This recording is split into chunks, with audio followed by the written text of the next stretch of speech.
Demikian hidupku mau mengasihimu. Yesus, Engkau baik bagiku. Sampai akhir ku menutup mata, ku tetap setia menanti janjimu. Sampai ku dapatkan mahkota kehidupanku, ku tetap setia, ku melayanimu.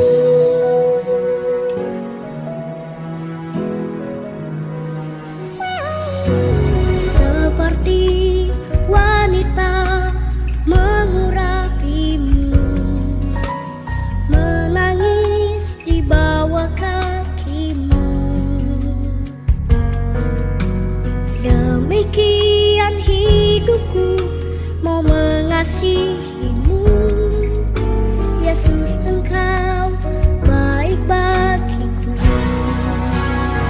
Sampai akhir ku menutup mata, ku tetap setia menanti janjimu. Sampai ku dapatkan mahkota kehidupanku, ku tetap setia, ku melayanimu.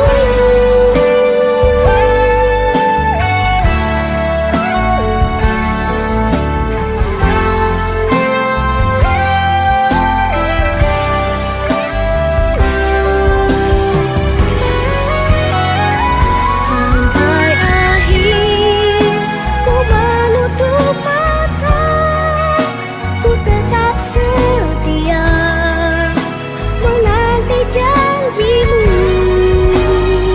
Sampai ku dapatkan mahkota kehidupanku, ku tetap setia, ku melayanimu.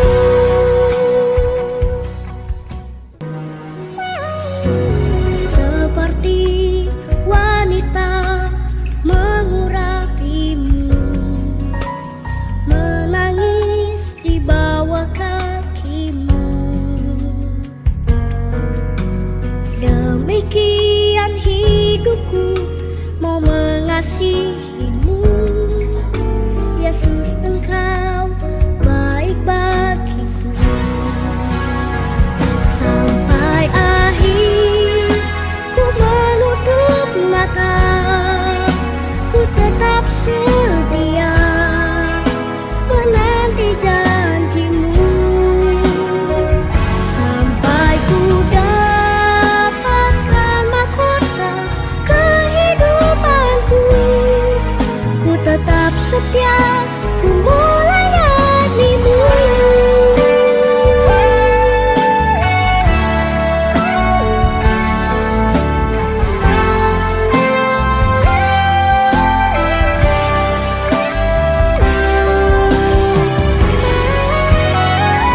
Sampai akhir ku menutup mata, ku tetap setia menanti janjimu. Sampai ku dapatkan mahkota kehidupanku, ku tetap setia, ku melayanimu. Ku tetap setia, ku melayanimu.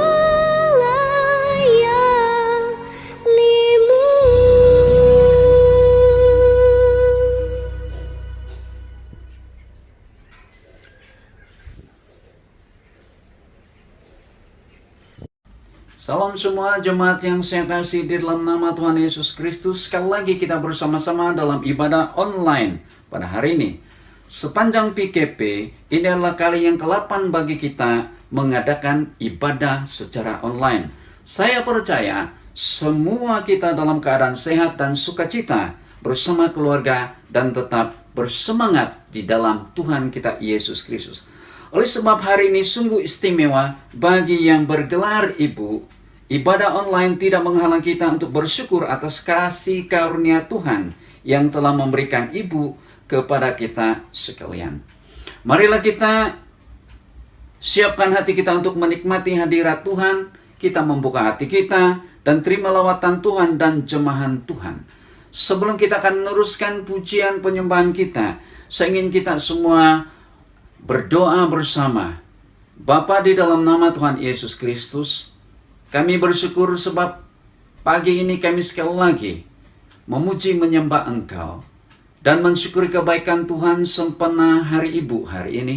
Kami berdoa Tuhan, Engkau melawat kami, buka hati kami, buka pikiran kami, supaya kami siap memuji dan menyembah Engkau Tuhan.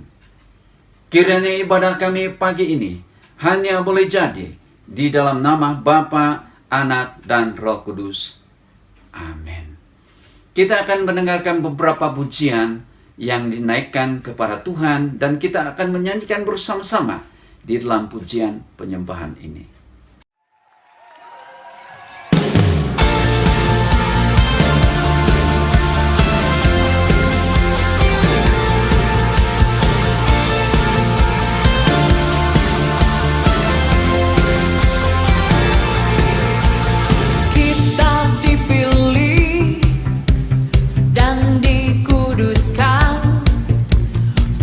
Memberitakan perbuatan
kesetiaanmu sungguh mulia dan berharga. Sungguh besar pengorbananmu bagiku, terlalu dalam untuk dimengerti. Sungguh besar, sungguh indah yang kau pikirkan tentangku, tak terselami bagiku. Sungguh indah.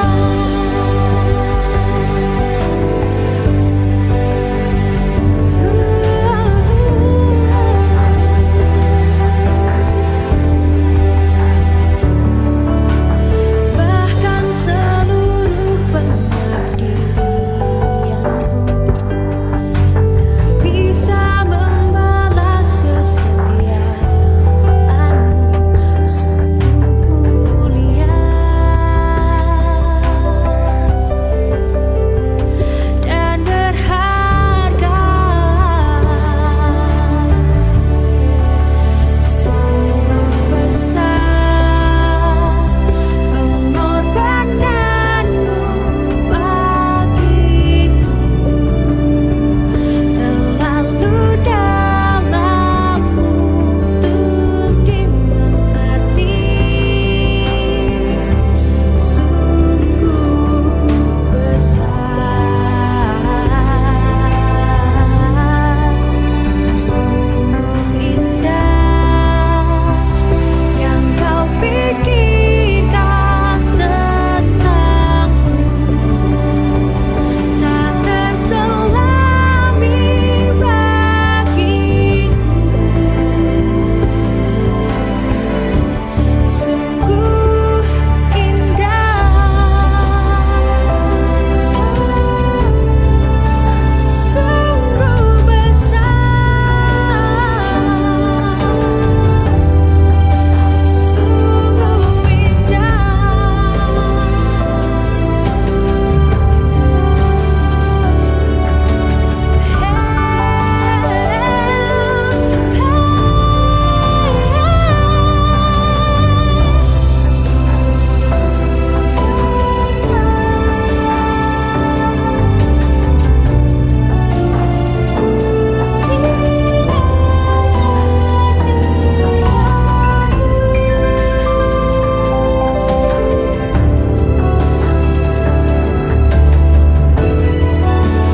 sungguh besar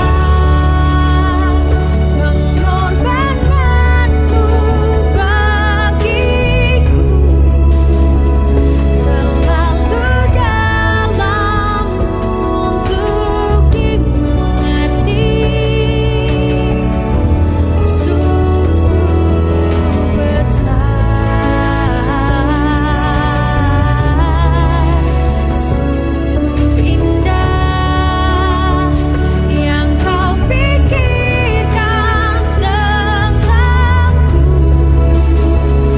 tak terselami bagiku.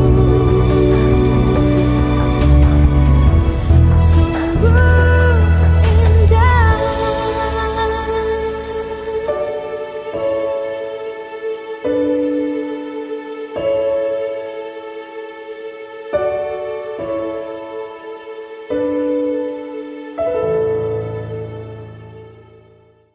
Shalom sekali lagi. Sempena dengan sambutan Hari Ibu, Kepemimpinan Gereja Pusat Calvary Christian Center ingin menyampaikan sesuatu kepada ibu sekalian yang akan diwakili oleh beberapa gembala kita. Yang pertama, Gembala Ago. Yang kedua, Gembala John. Yang ketiga, Gembala Rosli. Saya mempersilakan mereka untuk menyampaikan ucapan kepada semua ibu yang kita kasih dalam gereja kita masing-masing. Shalom, salam damai. Saya Gembala Wevi dari Gereja Kalvari Karismatik. Di kesempatan ini saya ingin mengucapkan selamat Hari Ibu buat semua para ibu di seluruh Gereja Kalvari Karismatik seluruh Sabah. Saya tahu peranan seorang yang bergelar ibu itu bukanlah sesuatu yang terlalu mudah. Saya dapat lihat sendiri daripada ibu saya, istri, dan juga ada ramai lagi ibu-ibu yang lain. Bagi saya, pribadi seorang yang bergelar ibu ini, dia adalah seorang yang penuh dengan kesabaran, khususnya di dalam mendidik anak-anak, memelihara anak-anak, dan ada banyak lagi tanggung jawab yang lain. Tanpa seorang ibu, pasti sebuah keluarga itu merasa kehilangan sesuatu yang sangat berharga.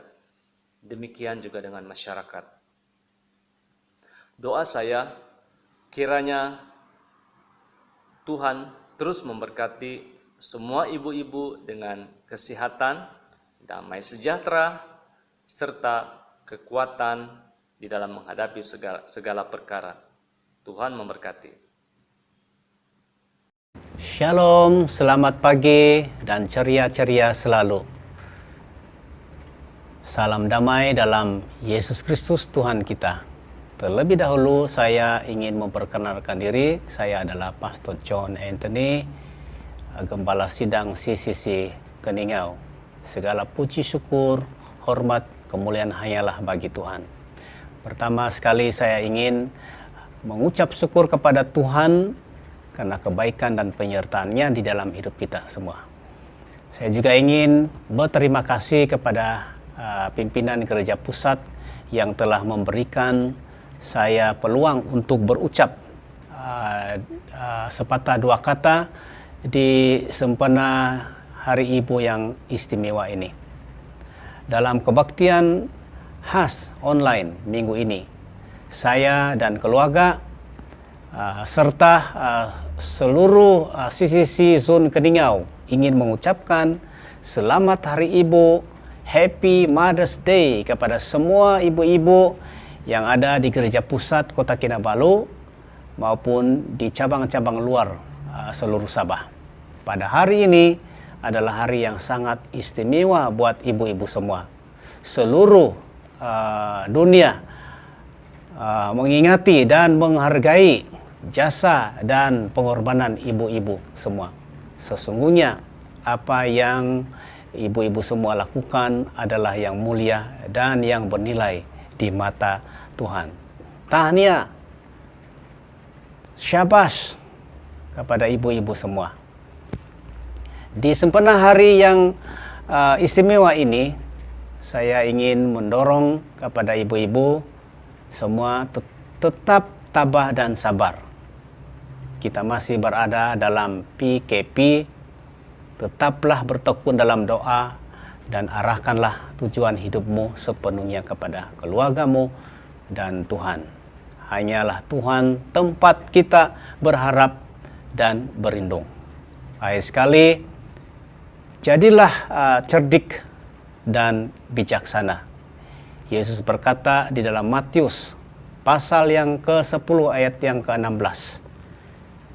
Cerdiklah seperti ular dan turuslah seperti burung merpati.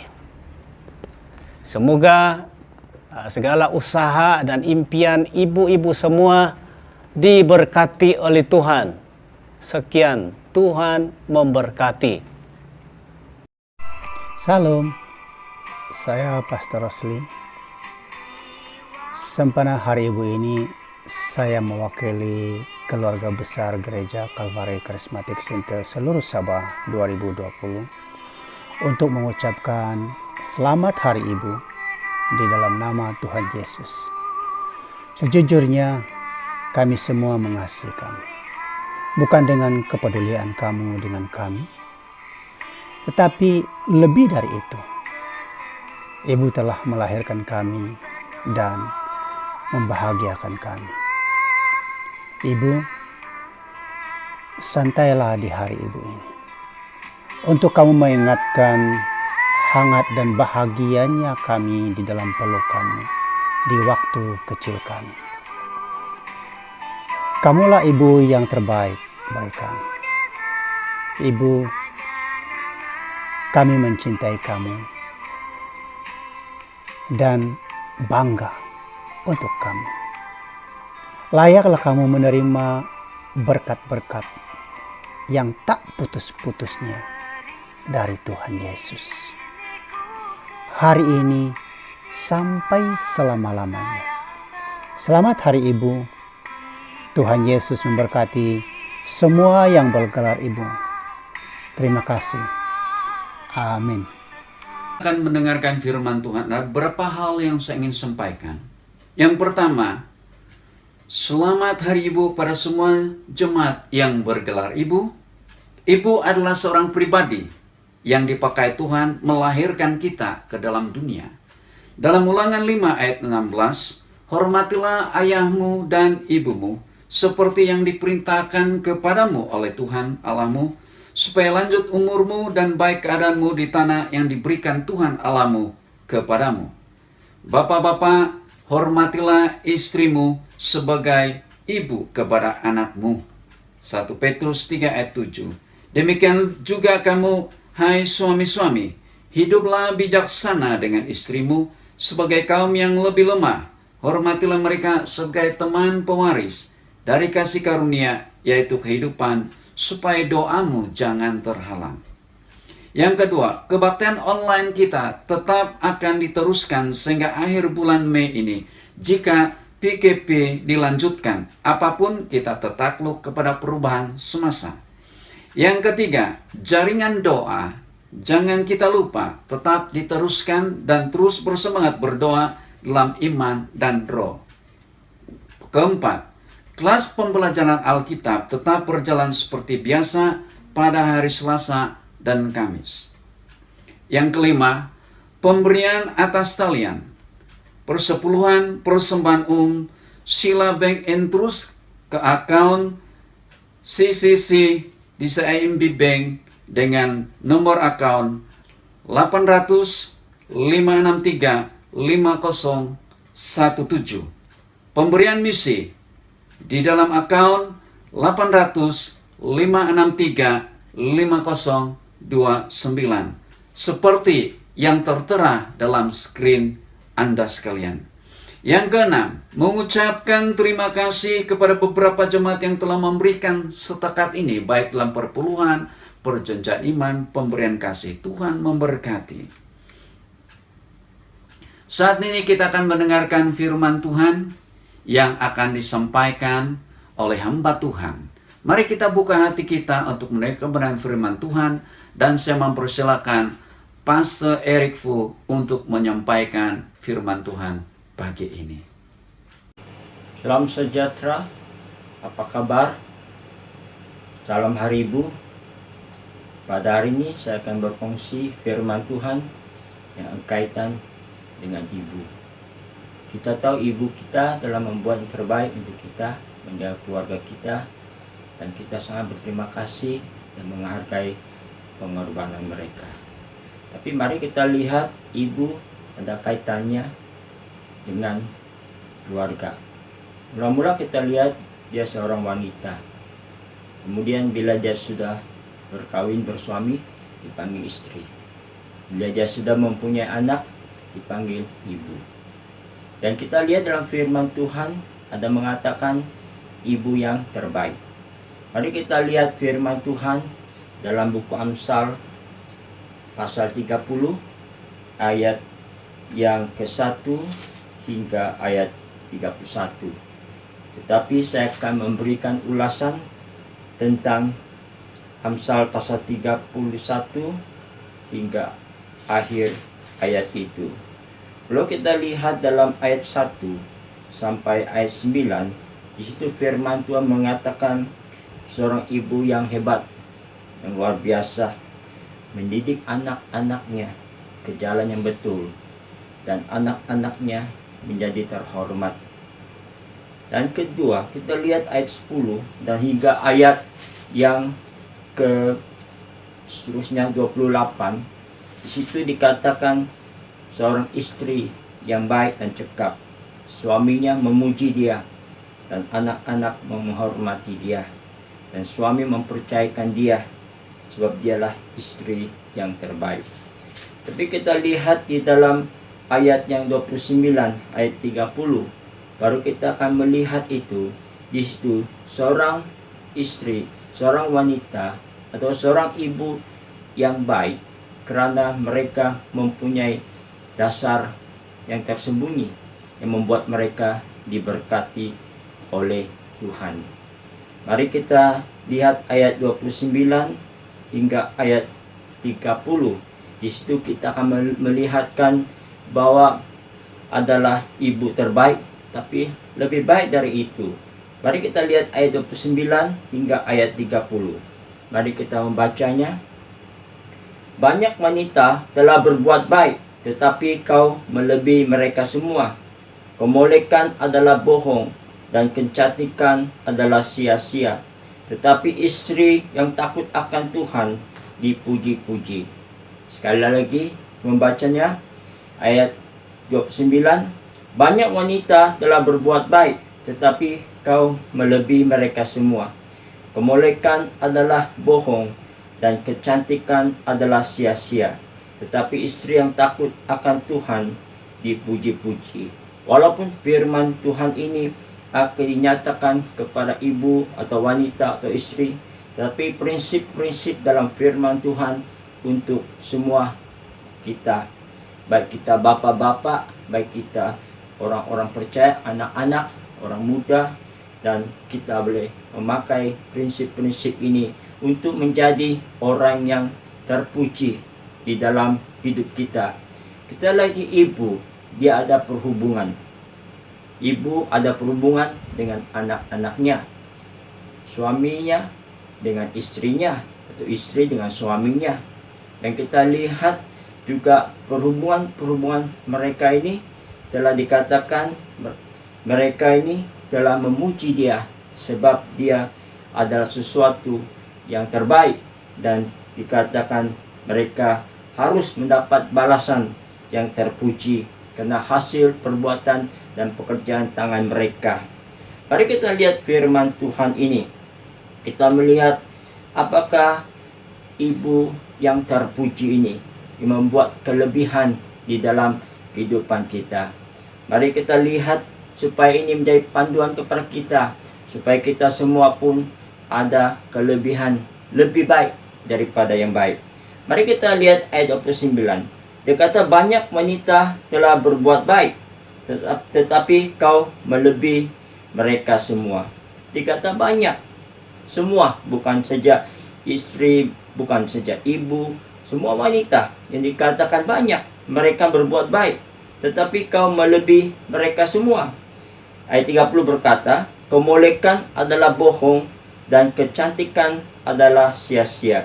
Banyak wanita, banyak orang telah berbuat baik, tetapi semua perbuatan baik itu hanya penampilan di luaran saja, yaitu kecantikan, kemolekan. Firman Tuhan berkata itu semua bohong dan sia-sia. Kita tahu juga firman Tuhan mengajar kita seperti dalam 1 Petrus pasal 3 menasihatkan kepada istri-istri jangan hanya untuk mendandan rambut, menjaga cantik di luaran saja, tapi juga harus menjaga kecantikan di dalam batinnya, yaitu lemah lembut, yaitu ada roh Tuhan dan ada takutkan Tuhan. Dan kita lihat di sini memang betul yang dikatakan penampilan sekarang ini. Kita lihat di dunia ini, cara dunia mengajar kita, melatih kita bagaimana untuk membuat penampilan, untuk menutup kelemahan-kelemahan kita, untuk menutup kekurangan-kekurangan kita. Biasanya orang yang sombong dan ego dan congkak, mereka tahu macam mana membawa penampilan untuk menutup kelemahan mereka. firman mengatakan itu adalah bohong dan sia-sia. Yesus juga mengajar pada kita saudara-saudari, di mana Saulus telah dipilih menjadi raja karena dia tinggi dan handsome. Tapi Tuhan berfirman, jangan lihat pada rupa parasnya, tapi Tuhan melihat hatinya dan Tuhan menolaknya. Dan ada firman juga Tuhan Yesus telah mengajar kepada kita, bila kita berpuasa, jangan kita membuat muka kita seolah-olah kita sudah berpuasa dan membuat muka kita sedih dan membuat rambut kita dalam keadaan kita berpuasa. Tapi Tuhan berkata, jangan buat begitu. Pergilah cuci mukamu, sikatlah rambutmu, supaya Tuhan di surga menerima kita. Bila kita memberi, jangan juga memberi hingga tangan kiri pun tahu. Kita memberi, berilah kerana dengan hati yang bagus. Itulah firman Tuhan berkata, banyak yang berbuat baik, tetapi semuanya adalah bohong dan sia-sia. Hanya penampilan, kecantikannya, kemolekan kita. Saudara dan saudari dalam Tuhan, kita orang-orang percaya.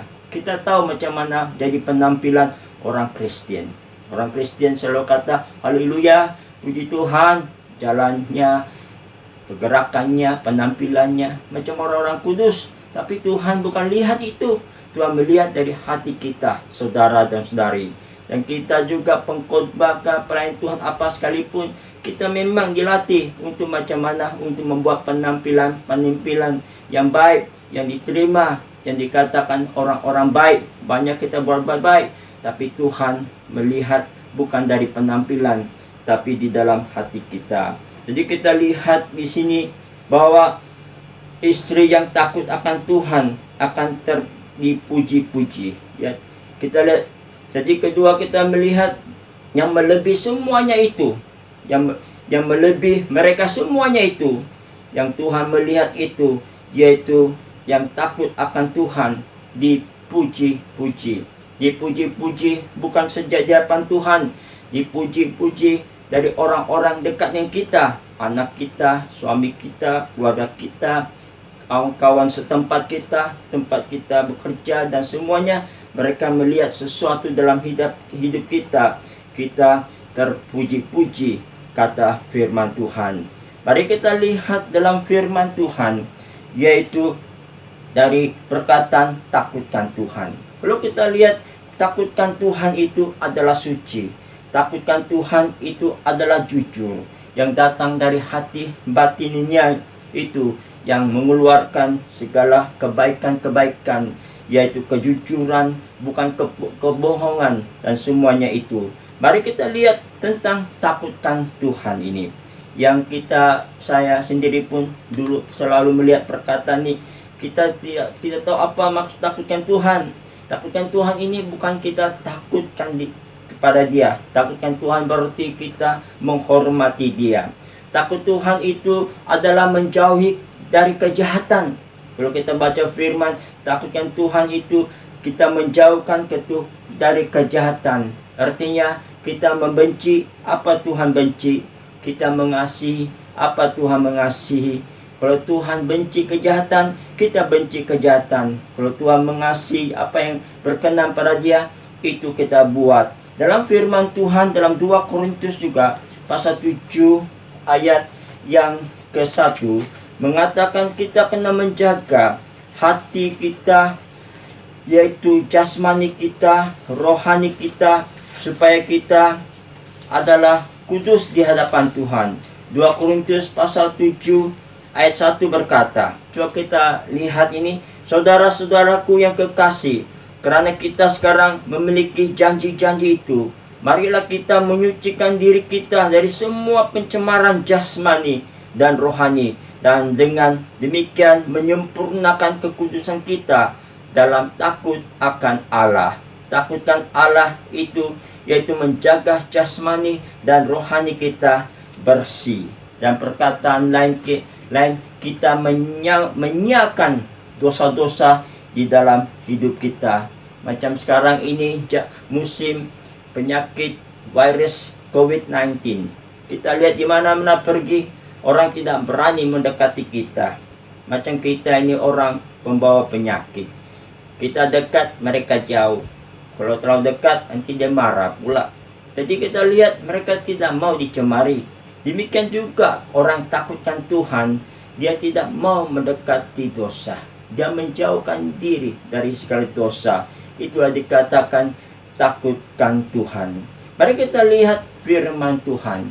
Adakah kita takutkan Tuhan? Apakah membuktikan bahwa kita benar-benar takutkan Tuhan? Contohnya kita lihat yaitu kehidupan Abraham.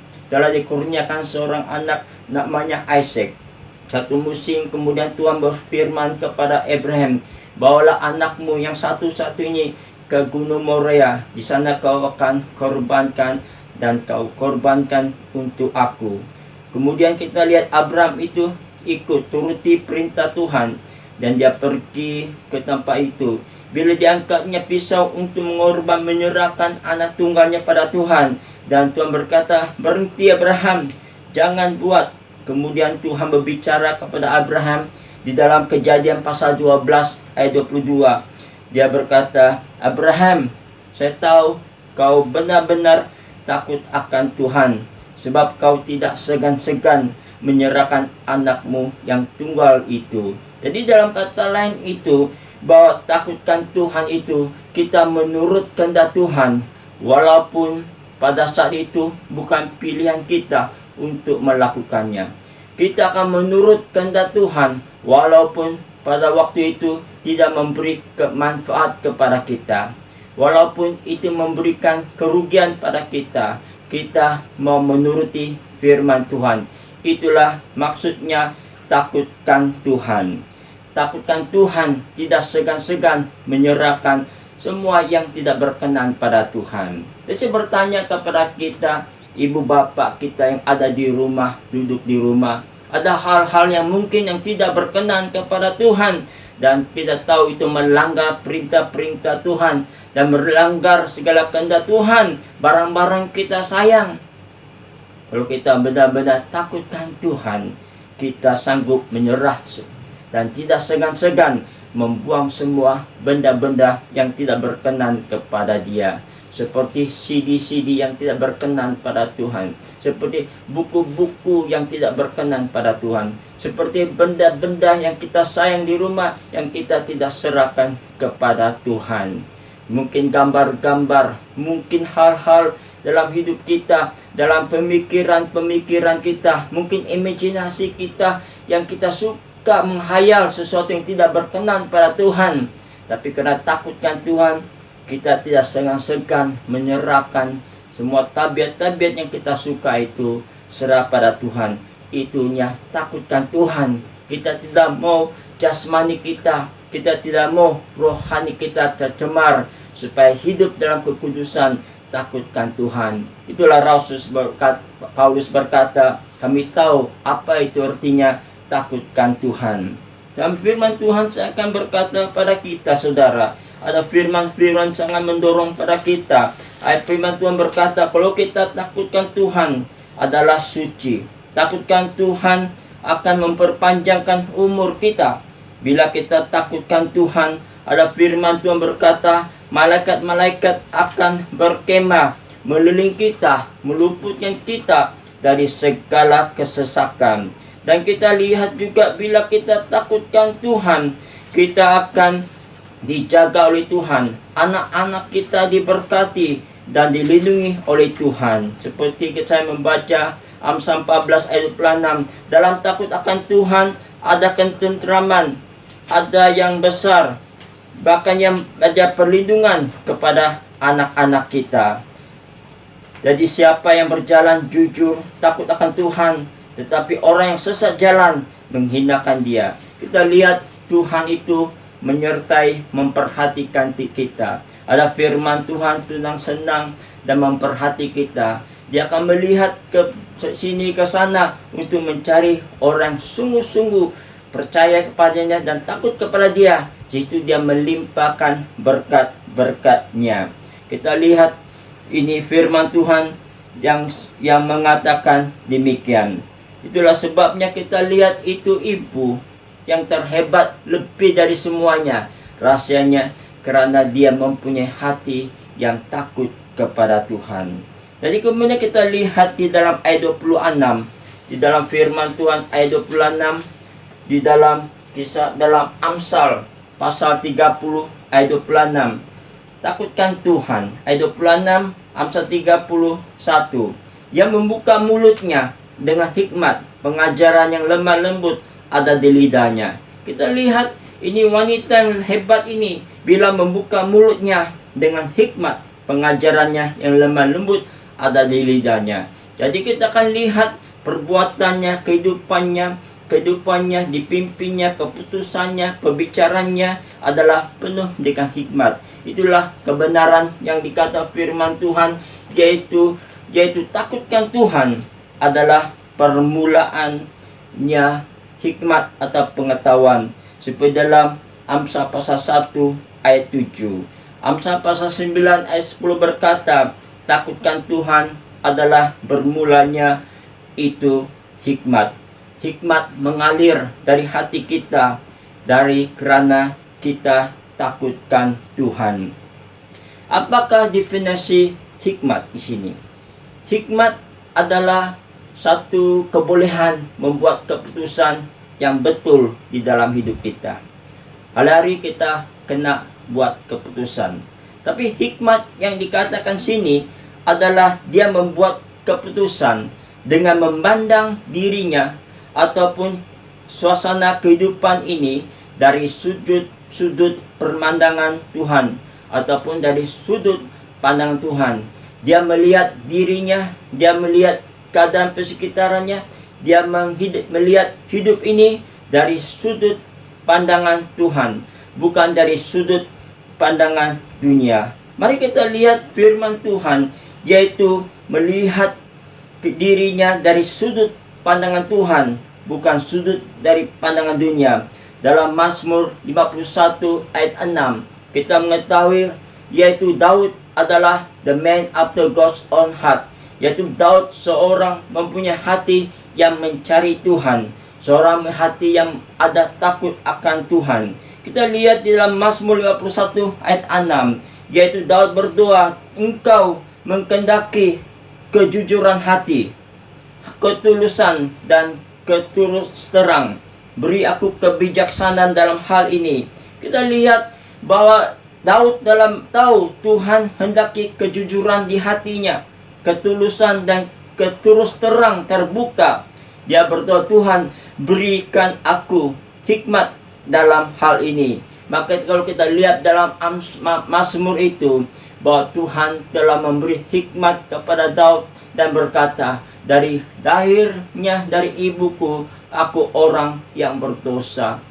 Aku orang bersalah kepada Tuhan. Dalam maksudnya kita akan melihat di mana kita tidak berkenan kepada Tuhan. Kita boleh melihat motif hati kita. Kita melihat tujuan-tujuan keinginan daging kita. Kita melihat dosa-dosa kita di dalam hati kita. Bila Tuhan memberikan kebijaksanaan hikmat untuk membuat keputusan di dalam kehidupan kita. Tetapi orang-orang yang tidak takutkan Tuhan, dia akan dikatakan satu kebodohan. Dia akan membuat keputusan bersandar kepada keangkuhan di dalam hatinya, bersandar kepada kecongkakan di dalam hatinya, dan dia memuaskan kedagingan dengan motifnya. Tapi bila kita takutkan Tuhan, kita ada hikmat itu, kita dapat menilai hidup kita. Ada satu hari saya berdoa kepada Tuhan, saya ada pergumulan. Saya kata, kenapa ini mengganggu pikiran saya? Saya bertanya, kenapa ini Tuhan? Saya tidak suka itu situasi, keadaan itu. Dan saya tanya Tuhan, dan Tuhan memeriksa dan berbicara pada dalam hati. Masalahnya bukan di luar, masalah dalam hatimu, sebab kau dengki. Saya lihat, betulkah saya dengki? Bila saya lihat, saya analisa, kenapa saya rasa begitu? Saya dapati, saya bersalah, saya dengki. Saya terus minta Tuhan, ampuni dosa saya. Lepas saya dari kedengkian itu. Bila saya melihat ini, dari pandangan Tuhan, saya telah dibebaskan. Jadi saudara dan saudara dalam Tuhan, Takutkan Tuhan membawa hikmat mengenal kekurangan diri kita, membuka kita dengan berterus terang kata Daud, dan supaya kejujuran itu keluar dari hati kita, supaya semua yang jahat semua yang kita bawa ke depan Tuhan, dan Tuhan menguduskan, mengampuni segala dosa kita. Itulah firman Tuhan berkata, kalau kita kata kita tidak berdosa, kita kata Tuhan menipu, kita telah ditipu oleh iblis. Jadi kita lihat kedua dalam 2 Raja pasal 6 ayat 15, yaitu melihat keadaan persekitaran dari pandangan Tuhan. Kalau kita lihat di dalam firman Tuhan ini, yaitu menceritakan yaitu seorang pembantu penolong Elisha, ya. Dan bila dia bangun pagi-pagi, ayat 15, dipandangnya dia telah dikepung oleh musuh-musuh dengan bala tentera, dengan kuda yang besar, dan melihat tak boleh lawan sebab mereka terlalu kuat dan terlalu banyak, dan dia takut. Kemudian Elisha berkata padanya, jangan takut, dan berdoa kepada pembantunya, dan matanya terbuka. Bila mata terbuka dipandangnya, dan melihat mereka dikelilingi dengan malaikat Tuhan, bala tentera Tuhan, kudanya yang besar dan lebih banyak dari musuhnya itu. Dan demikian dia tidak takut lagi. Jadi saudara-saudari dalam Tuhan, pagi-pagi kita bangun, kita melihat dunia kita ini, kita melihat persekitaran kita, dan kita melihat media, kita melihat berita-berita, kita melihat berita dari Facebook, berita-berita kawan-kawan dalam memberitahu kepada kita. Semua itu memberi kesan di dalam hidup kita. Bila kita pandang dalam pandangan duniawi, dia akan membuat kita takut, dia akan membuat kita bimbang, dia akan membuat kita rasa tiada harapan, dia akan merompak sukacita kita, dia akan membuatkan kita susah untuk memuji Tuhan, dia akan membuat kita tertekan, dia akan membuatkan kita binasa. Tetapi kalau kita yang ada hikmat dari Tuhan, kita melihat bukan dari kacamata pandangan duniawi, tapi kita lihat dari pandangan yang Tuhan pandang. Bila kita pandang seperti Tuhan pandang, dan kerana hikmat ini, kita tidak takut, sebab Tuhan yang menyertai kita lebih besar daripada semua yang ada sekitar kita. Sebab Tuhan akan mencukupi semua kekurangan kita. Lihatlah burung-burung di udara, lihatlah bunga bakung yang cantik yang Tuhan telah menjaga. Mereka tidak kumpul, mereka tidak simpan di gudang makanan mereka, dan Tuhan menjaga pada mereka. Kenapa kita tidak percaya Bapa kita menjaga semuanya itu? Kalau kita memandang dari kaca pandangan Tuhan, memandang kita yang takutkan Tuhan, sebab Tuhan menyertai kita dan melindungi kita. Dia akan membuat malaikat berkemah di rumah-rumah persekitaran kita, dan dia juga menyebabkan anak-anak kita terlindung dan dijaga, keluarga semuanya kita dijaga, terpelihara, terhormat, menjadi kaya, berbahagia, sebab kita melihat dari hikmat yang datang dari surga. Tuhan menjaga kita, saudara dan saudara. Jadi oleh sebab itu yang membuatkan kelebihan ibu ini terpuji, ibu bapa terpuji, mungkin kita semua terpuji dalam hidup ini, dalam suasana sekarang ini, sebab kita ada kelebihan, sebab kita takutkan Tuhan.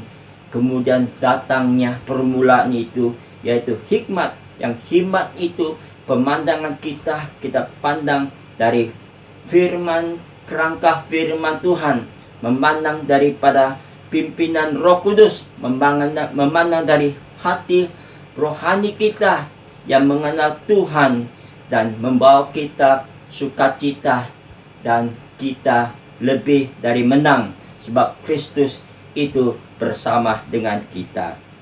Jadi saudara-saudara yang dikasihkan oleh Tuhan, kita akan tanya pada diri kita, kita mau hidup lebih daripada penampilan luaran kita, lebih baik daripada baik, bukan kecantikan di luar, bukan penampilan di luar, bukan apa diajar oleh dunia, tetapi kekuatan kita yang lebih karena adalah takut akan Tuhan.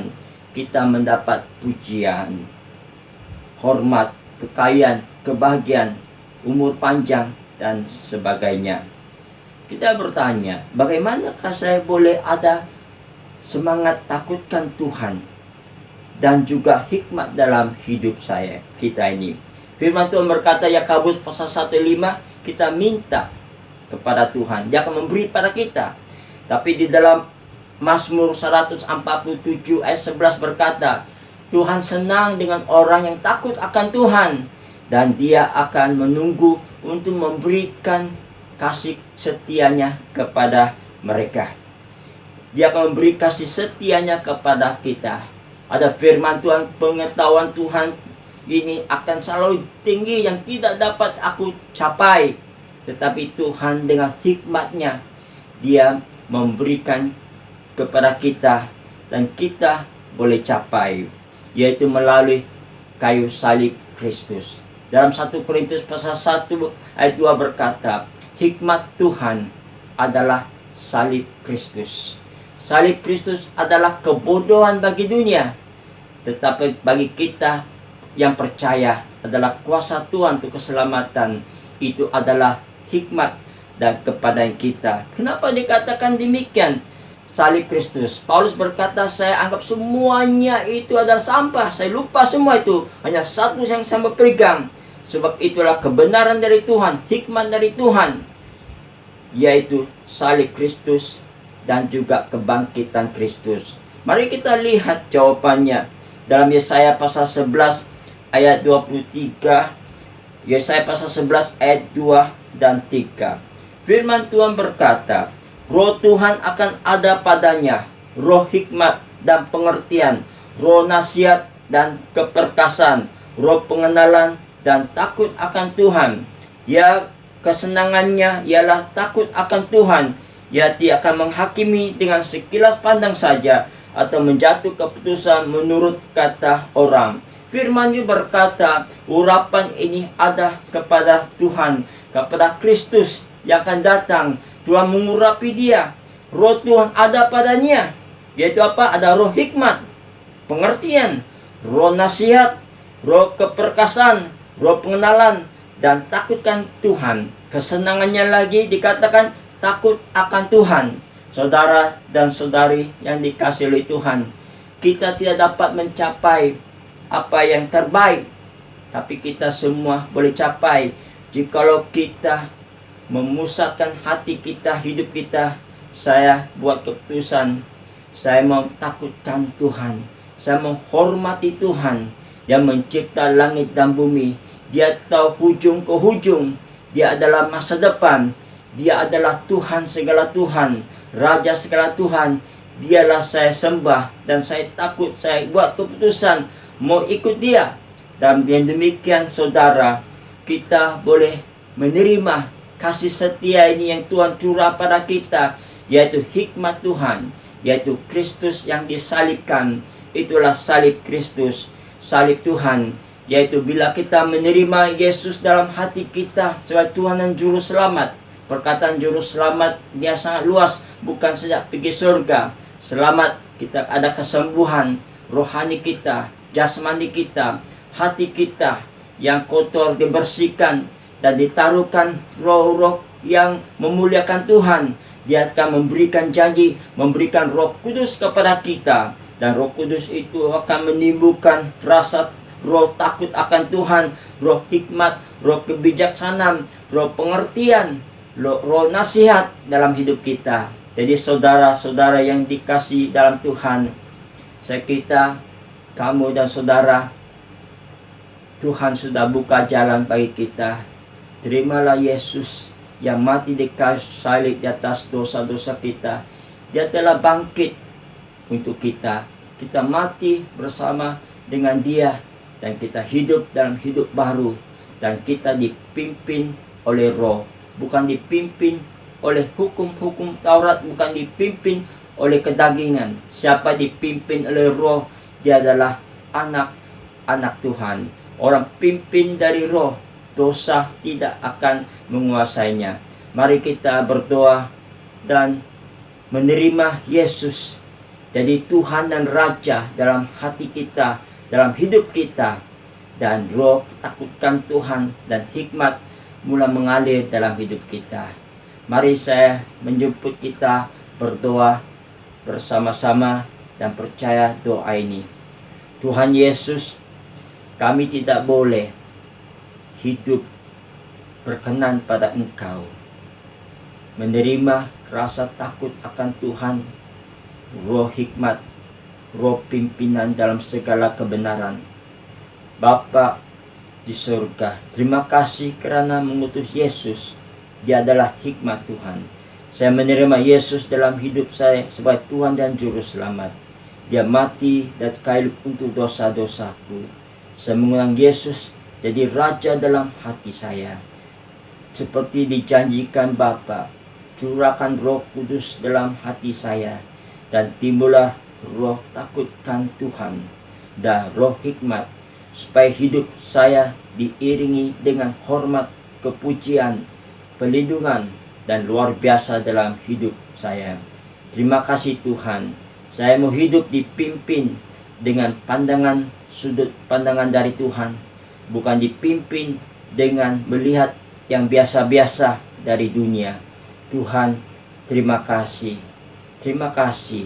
karena menaruh takutkan Tuhan dalam hati saya dan roh hikmat, supaya aku lebih baik dari semua orang berbuat baik, sebab dari hatiku ada Roh Kudus. Terima kasih, dalam nama Yesus kami berdoa, amin. Tuhan berkati, jumpa lagi di masa depan.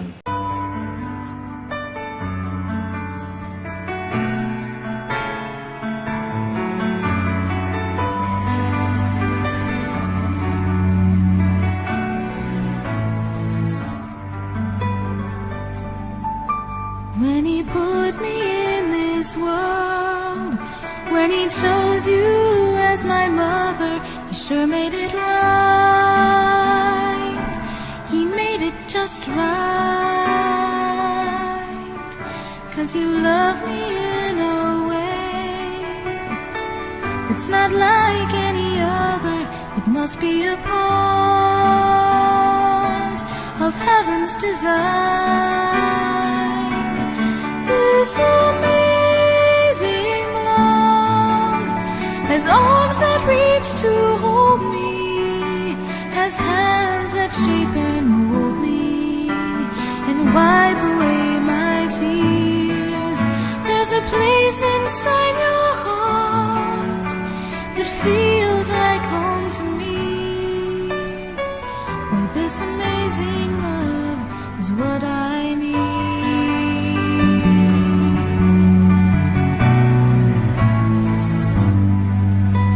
Faith in things unseen, on these wings of gentle spirit, I rest in your prayers at the end of each day. Covered by your love, I can face my future, not fear it, learning to stand on my own feet of clay. Good and Jesus loves me. I know these words are true, 'cause He said, just as a mother comforts, so I will comfort you. There's a cold that comes in winter, with a fire that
Master made it right. He made it just right. 'Cause you love me in a way that's not like any other. It must be a part of heaven's design. This amazing love has arms that reach to hold me, has hands that shape and mold me, and wipe away my tears.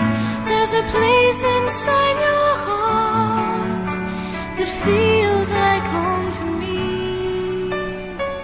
Oh, this amazing love is what I need.